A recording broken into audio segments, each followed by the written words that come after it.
ఈ patient problem ఏంటి sir?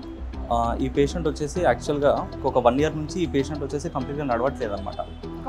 కంప్లీట్గా నడవట్లేదు అంటే she is almost wheelchair bound అనమాట. ఓకే. ప్రాబ్లం ఏంటంటే like already she has a left lower limb polio ఉంది. సో ఈ రైట్ లోవర్ లిమ్ అంటే ఈ రైట్ లెగ్ మీదనే నడిచేది అనమాట 1 year బ్యాక్.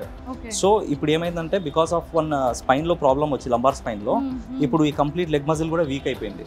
వీక్ అయిపోయి ఏదైతే ఈ రైట్ లెగ్ మజిల్ వీక్ అయిపోవడం వల్ల she was completely bed ridden now. అంటే ఎంఆర్ఐ తీసిన తర్వాత we got to know that ఒక ఆల్మోస్ట్ 3-4 levelsలో ప్రాబ్లం ఉంది.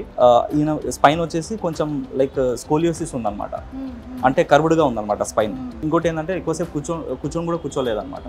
ఎందుకంటే like she has a scoliosis, she can't even SIT properly. దానివల్ల వచ్చేసి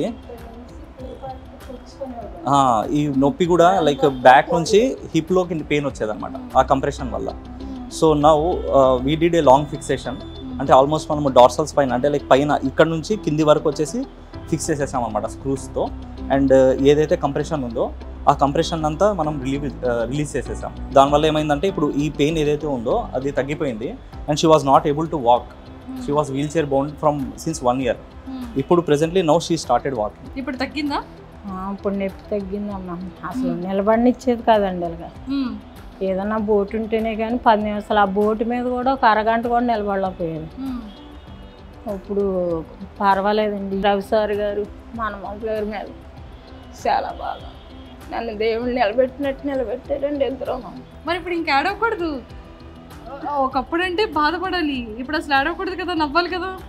ఎంత నిలబెట్టినందుకు ఏడిపే పోతుందండి ఆనందంగా. అదే ఆనందంతో వస్తుంది ఏడిపదంతా కదా. సో మరి హాస్పిటల్ అంతా బాగా చూసుకుంటున్నారా? అసలు నేనే ఇబ్బంది పడి ఇంకా నేను లేగలేను, వద్దండి 10 నిమిషాలు పోయే వస్తాను అంటున్నాను, కానీ నన్ను మట్టికి ప్రతి టయానికి అబ్జర్వ్ చేసుకుంటున్నానండి. డాక్టర్ గారులు ఏంటి, నడిపించే తమ్ముళ్ళు ఏంటి, నర్సులు సిస్టర్లు ఏంటి, ఎవరైనా ఏ టయానికైనా రాత్రి సగం రేత్రికి లేకలేకపోయి ఇంజక్షన్ అన్నా చేశారండి. నొప్పి ప్లేన్ ఎక్కువైపోయిందండి. ఎక్కడ నన్ను అశ్రద్ధగా మట్టికి చూడలేదండి. ఇక్కడికి వచ్చాను.